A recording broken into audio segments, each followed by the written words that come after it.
오늘은 말씀드린 대로 강복 77주년을 맞이하는 기념주일입니다. 흔히 강복하면은 빼앗긴 땅의 주권을 찾은 것을 말하죠. 이 강복이란 말과 함께 우리가 또 자주 쓰는 말이 해방입니다. 해방. 8.15 해방 그런 얘기를 하죠. 또 해방도 그저 속박되어 있거나 가두어두었던 것을 풀어서 자유롭게 함을 해방이라고 하는데, 성경에도 이 해방이란 말을 쓴 말씀이 여러 군데가 나오죠. 대표적인 게 로마서 8장 1절에 보면은 그러므로 이제 그리스도 예수 안에 있는 자에게는 결코 정죄함이 없나니 이는 그리스도 예수 안에 있는 생명의 성령의 법이 죄와 사망의 법에서 너를 해방하였습니다. 우리를 해방하였다. 지난 주간에 비가 계속 왔잖아요. 제가 코로나 때문에 그동안 찾아보지 못한 김민찬 군, 우리나라의 이 군 교도소가 저 경기도 장호원에 있는데, 육해공군 군대에서 발생한 그 범죄자들 재판을 다 받고 거기에 수감이 다 돼 있습니다. 그렇게 민간 교도소처럼 이렇게 많지는 않지만 숫자가. 그래서 2011년 7월 4일 날 강화도에서 발생한 그 총기 사건을 일으킨 그 민찬이 이미 이제 사형수가 되어 가지고 벌써 10년째 그 감옥에 지금 갇혀 있죠. 그래서 전화를 해가지고 원래는 3일 전에 면회가 가능하다. 그런데 내가 좀 오늘 좀 꼭 보고 싶다. 그래서 본인한테 허락을 받고 소장님한테 얘기를 하더라도 좀 했으면 좋겠다 했더니 허용을 했어요. 저 군대가 또 그렇게 빡빡하지 않아가지고 그래서 이제 찾아갔더니 오랜만에 보니까 뭐 아주 이제는 거의 30이 가까워지지 않아요. 10년이 지났으니까. 그래서 그 안에서 보니까 이 명찰이 이 붉은색 명찰에 이제 검은색으로 쓰거든요. 사형수들은.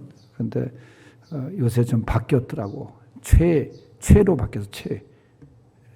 그 다음에 수용 번호를 그대로 바뀌어서 여기도 이제는 사형수란 말을 쓰지 않고 최고수라고 부르는구나. 그래서 최자가 이렇게 시작이 되더라고. 그래서 이제 이런 얘기 저런 얘기하고 10년 전에 처음으로 저한테 편지를 보냈던, 살려달라고 편지 보냈던 그 때를 생각해 보면서 이제 30분간 상담을 했어요. 마지막 한 5분 남겨두고는 항상 이렇게 손을 맞대고 제가 기도를 해주고 오는데,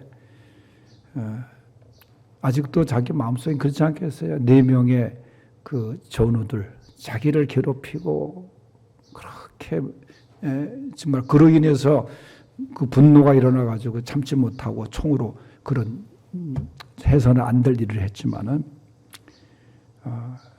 그들을 위한, 특별히 그 가족들을 위해서 기도를 끊임없이 해라. 그러면서 저한테 그런 얘기를 해요. 사형제도 위헌 판결에 대해서 어떻게 됐습니까? 지금 현재 그게 헌재에 올라가 있는 거예요. 사형이 합헌이냐. 그래서 이거를 좀 없애달라. 이제 그런 얘기, 이제 무기징역으로 이제 해달라 그런 얘기죠. 평생을. 그래서 이제 그걸 위해서 자기의 억울한 점을 또 다시 얘기를 해요. 제가 그럴 수밖에 없었던 것이 국가 책임이 아니냐. 이 군대 문화가 그런 것들을 막지 못하고 뭐 그런 얘기를 또 한참 얘기를 하면서 제가 얘기했어요. 하나님은 너를 용서하시고 비록 여기에 평생을 네가 이곳에 안에 요새 또 시설을 싹 고쳤대요. 아주 살기 좋게. 살기 좋으면 뭐해? 그 안이 빨리 나와야 되는데. 그러면서 그런 얘기를 했어요. 하나님은 죄에 대해서 묻지 않으신다.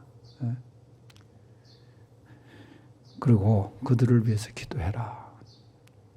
오늘 바울의 말씀 속에서 하나님이 우리를 해방시켜 주셨는데 죄의 노예에서 해방시켜 주신 거 아니에요. 우리가 이런 죄와 사망에서 우리를 해방시켜 주신 하나님, 먼저 그 하나님, 우리를 해방시켜 주신 해방의 하나님. 오늘 우리들은 이 강복절을 맞이하면서 아마 지금 이 일제의 그 여러 가지 치욕스러운 또 그 아픔의 시간들, 그들은 아직도 반성을 하지 않고 있잖아요. 인정도 하지 않는 부분도 많고, 일제 치하에서 정말 고통의 세월을 보냈던 분들은 이제 대부분 이런 광복절을 앞두고 인터뷰를 하면 90이 다 넘으신 분들이 그때 어릴 때를 회상하면서 증언을 하시더라고요. 하나님께서 이 민족을 불쌍히 여기셔서 일본을 심판하시고 우리에게 해방을 허락해 주신 그 은혜를 우리가 기억하면서 오늘 우리가 예배를 드리는 거예요. 지금 이 나라가 참 많이 그 이후에 이제 경제 부흥을 이루고, 그런데도 불구하고 사실 이 나라는 이 미래에 대해서 사실 좀 불안전한 부분들이 많습니다.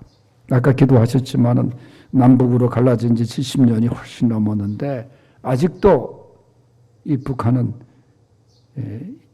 우리를 위협하고 있고, 핵무기를 통해서 말이죠. 이제는 김여정까지 나서가지고 막 해대지 않아요? 사실 미국이 우리의 우방이라고 하지만은 우리의 그 미래를 전적으로 도와준다고 하는 그런 보장도 사실은 없는 거거든요. 그런 가운데 보니까 요새는 이 정치의 갈등이 그 다음에 좌우로 다 분열이 되고 말이죠. 이게 얼마나 지금 혼란스러운 우리가 상황을 맞이하고 있습니까? 이 사회는 또 빈부의 격차로 인해서 그 사회 양극화가 심각하게 지금 진행되고 있고 말이죠. 이번에 물난리를 통해서 여러분, 그 지하실방에 사는 세 가족이 그대로 그 물에 수몰리지 않았어요. 대한민국 수도 한복판에서 그런 일들이 벌어졌어요.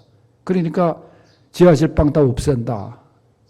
그럼 그걸 누가 해결해 주겠어요? 그 사람들에게 집을 누가 주겠어요?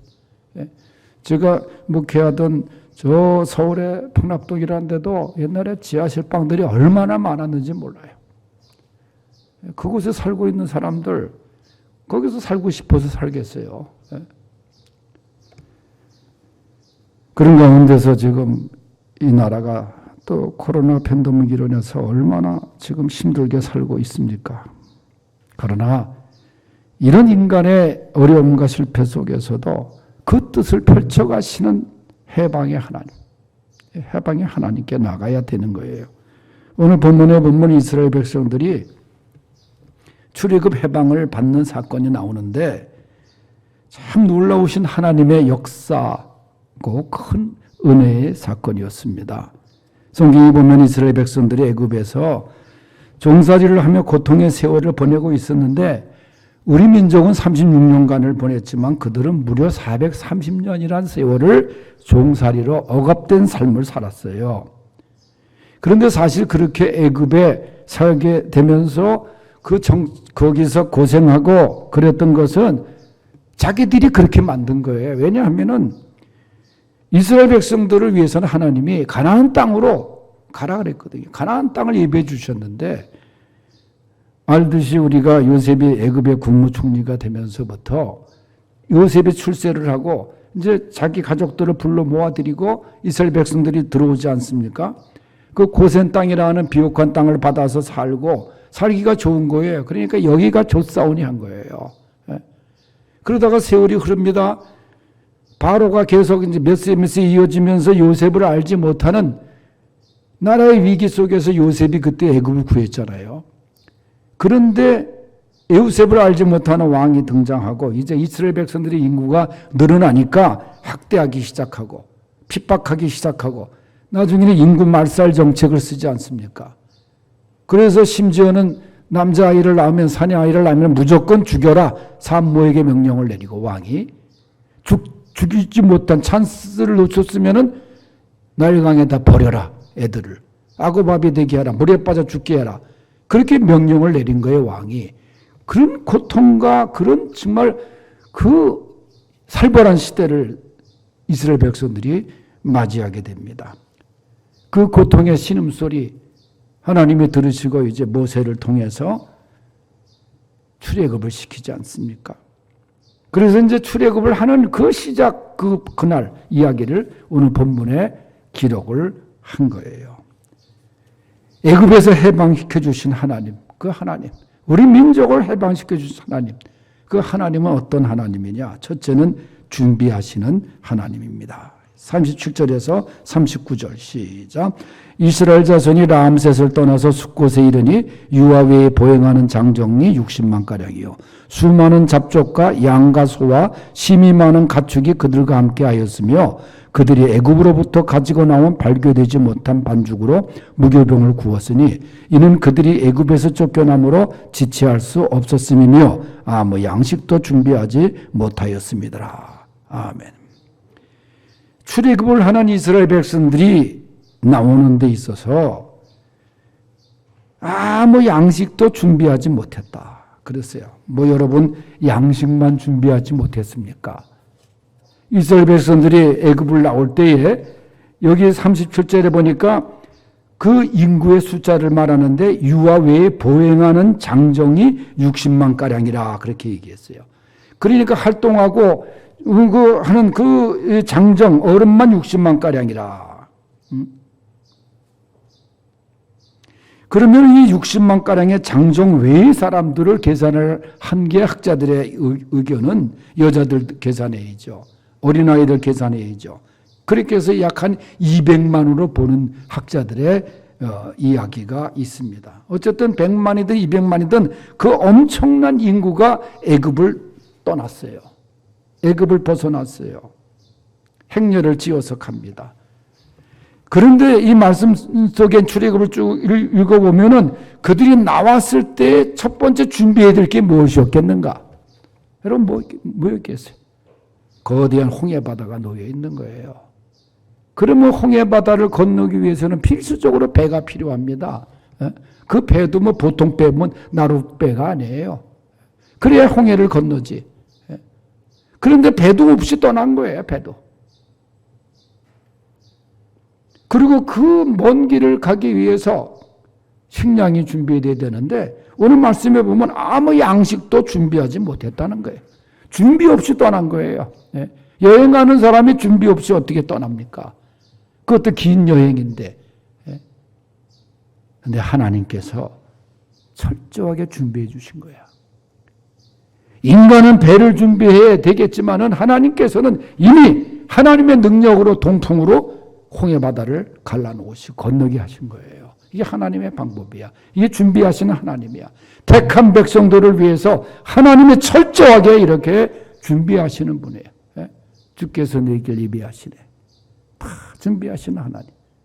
해방의 하나님은 준비하시는 하나님. 광야의 길을 갈 때 여러분 배고파서 목말라서 그러지 않습니까? 만나 메추라기를 통해서 이스라엘을 먹이십니다. 다 준비해 놓으시고 반석에 샘물 나게 하셔서 목마름을 채워주시는 거예요. 여러분 하나님은 항상 우리를 위해서 이렇게 준비하시는 분이에요. 우리가 그것을 발견하지 못해서 그렇지 하나님은 이렇게 준비하시는 하나님, 준비하시는 하나님이신 줄 믿으시기 바랍니다. 두 번째 하나님은 군대로 삼으시는 하나님이에요. 군대로 삼으시는 하나님.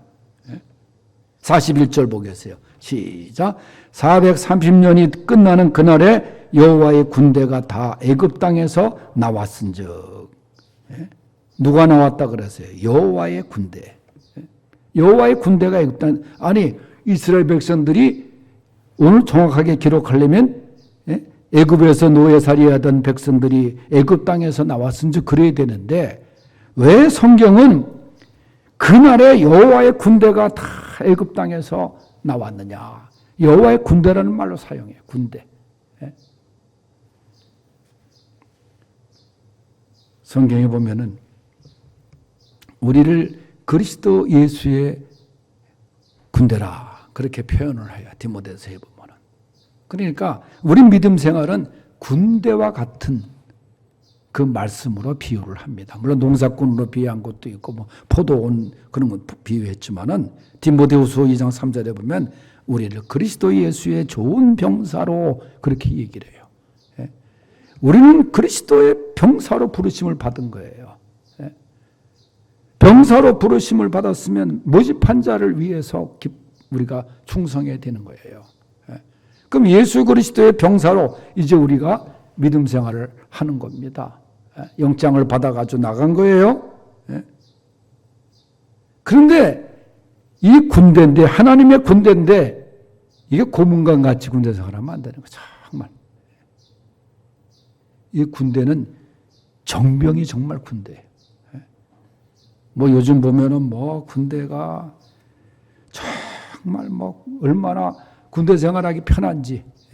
저도 뭐 군대 이렇게 가끔 군대 제가 그 사진들이 이렇게 보면은 이게 훈련병 때랑 일병 훈련병 2병 1병 난 그게 옛날에 헷갈려서 1다음에 2죠. 어떻게 이 군대는 계급이 2등병 1등병 이렇게 나가요. 상병 병장 이렇게 나가는데 그때마다 군복 입은 모습들이 이게 좀 달라지는 거야. 약간 이제 고참이 될수록 좀 이제 풀어진 그 모습의 사진들이 많아요. 점점 가니까 머리가 또 길어지고 말이죠. 우리 저 이성종 원장 여기 우리 제 친구 원장이 나 군대에 있을 때 8사단 군의관 중위계급 달고 날 찾으러 왔는데 나를 그렇게 괴롭히던 우리 고참이 중위가 나타나니까 경찰 딱 붙이더라고. 우리 부대 와서 하니까. 근데 이 군의관들도 말이죠. 이 군대 격려 받는 게 일반 보병 장교보다 절도가 없어요. 격려를 대충 하는 것 같아. 내가 볼 때 그때 생각나네. 그러니까 이게 군인은 군기가 들어야 되는 거예요. 사실. 군인은 군인 나와야 되는 거예요. 여러분, 우리가 여기 말한 것처럼 하나님의 군대는 정말 정병이 되어야 되는 거예요. 정말 그리스도의 정병으로서 말이죠. 강한 정병이 되어야 되는 거예요. 군기 빠지고 흐트러지고 말이죠. 그런 군대가 아니라 정말 말씀으로 무장하고 말이죠. 우리 십자가 군병인데 말이죠. 십자가 군병이 가장 중요한 무기가 뭐냐? 하나님의 말씀의 검을 갖는 거야. 에베소서 6장에 보면은 영적 전투에서 뭐 방패니 투구니 허리띠니 다 그거는 방어할 수 있는 무기를 얘기하다가 성령의 검, 그 말씀의 검을 우리에게 지니라. 결론적으로 그래요. 그 말이 뭐냐면 유일하게 우리가 공격할 수 있는 검이 뭐냐? 말씀의 검이라는 말씀의 검으로 이길 수 있다는 거예요. 십자가 군병들이 되어서 하나님의 군대가 되어서 말이죠. 영적 싸움에서 이 세상과 싸움에서 승리할 수 있는 그런 귀한 정병들이 될 수 있기를 바랍니다. 그 다음에 세 번째, 해방의 하나님은 밤에 구원하시는 하나님이셨어요. 42절 시작. 이 밤은 그들을 애굽 땅에서 인도해 내심으로 말미암아 여호와 앞에 지킬 것이니 이는 여호와의 밤이라. 이스라엘 자손이 다 대대로 지킬 것이니라. 아멘. 이 밤은 여호와의 밤이라 그랬어요. 여호와의 밤, 하나님의 밤. 네? 여러분, 하나님은 시편 121편 4절에 보면은 졸지도 아니하시고 주무시지도 아니하시는 분이시다. 우리를 지키시는 분은. 우리 인간은 다 졸 수밖에 없어요. 피곤할 수밖에 없어요. 왜? 육신이 약하니까. 자식이 병들어서 이렇게 부모가 지키고 이렇게 간호하려도 깜빡깜빡 자는 거예요. 왜? 육신이 약해서. 우리 하나님은 졸지도 아니하시고 주무시지도 아니하신다. 그렇게 우리를 불꽃 같은 눈으로 지켜주시는 분이신데, 밤에 이스라엘 백성들, 물론 그 밤을 지새운 이스라엘 백성들도 많았어요. 왜냐하면 긴장의 밤이 아닙니까? 장자의 재앙이 쭉 애굽을 휩쓸고 다닐 때 통곡 소리가 애굽 사람 곳곳에서 집에서 울려 퍼집니다. 장자가 죽잖아요. 바로의 아들도 다 죽었잖아요. 이스라엘 백성들 집만, 그 양의 피를 문설주에 바른 집만 넘어갔지 않습니까? 그래서 6월절이 그때부터 시작되잖아요. 그 밤은 하나님의 밤이고 하나님이 지켜주시는 밤이고, 여러분 밤하면은 잠을 자는 시간 아니에요? 대부분 우리가 잠자는 그 시간에도, 우리가 잘 모르는 그 시간에도, 우리가 의식할 수 없는 그 시간에도 하나님의 보호하심과 하나님의 손길은 우리를 항상 지켜주신다는 거예요. 이 해방의 하나님이 밤에 구원하시는 하나님이시다. 지나고 보면은 하나님의 나를 인도하셨구나. 지나고 보니까 나는 알지 못해. 그 당시 못했어. 그때는 알지 못했어요. 그런데 보니까 하나님의 나를 인도하셨구나. 하나님의 나의 걸음을 인도하셨구나. 하나님의 나를 지켜주셨구나. 그런 거예요. 예? 여러분, 우리가 이솝 우화에서 아마 개미와 비둘기 얘기를 많이 들었을 거예요. 제가 얘기하면 또 기억이 날 텐데, 어느 뜨거운 여름날에 무거운 짐을 지고 가던 개미가 목이 말라서 연못가로 가서 물을 마시고 싶었어요. 물을 마시는 순간에 그만 개미가 발을 헛디뎌 가지고 물속으로 빠지게 됐어요. 개미는 헤엄을 칠 줄 몰라요. 허우적거리고 살려달라고 외쳤더니 나무가지 위에 앉아있던 비둘기가 그걸 보고 얼른 나무잎을 따서 연못으로 떨어뜨려 줬어요. 개미가 그걸 보고 고맙다고 그러면서 나무 위로 올라탔어요. 목숨을 구했습니다. 그러던 어느 날 개미가 부지런히 먹을 것으로 집을 나르고 있는데 얼핏 보니까 큰일이 생긴 거예요. 며칠 전에 자기를 구해준 비둘기가 나뭇가지에 앉아 있는데 사냥꾼이 총을 겨누고 있는 거예요. 비둘기 빨리 도망가라고 개미가 외쳤는데 이 개미 소리만큼 소리가 나니까 들리지가 않는 거예요. 비둘기한테. 소리가 작으니까. 그러니까 비둘기는 듣지도 못해요. 그래서 개미가 안 되겠다고 해서 사냥꾼의 발로 올라가서 힘껏 사냥꾼의 발을 꿰물었어요. 그러니까 이 사냥꾼이 따가워가지고 놀래가지고 발을 드는 바람에 총알이 그냥 엉뚱한 곳에 날아간 거 아니에요. 그 비둘기도 그 틈에 날아갔어요. 비둘기는 자신을 구해준 개미를 볼 수가 없었어요. 그런데 그 나중에 그 사실을 알고 고마워했다.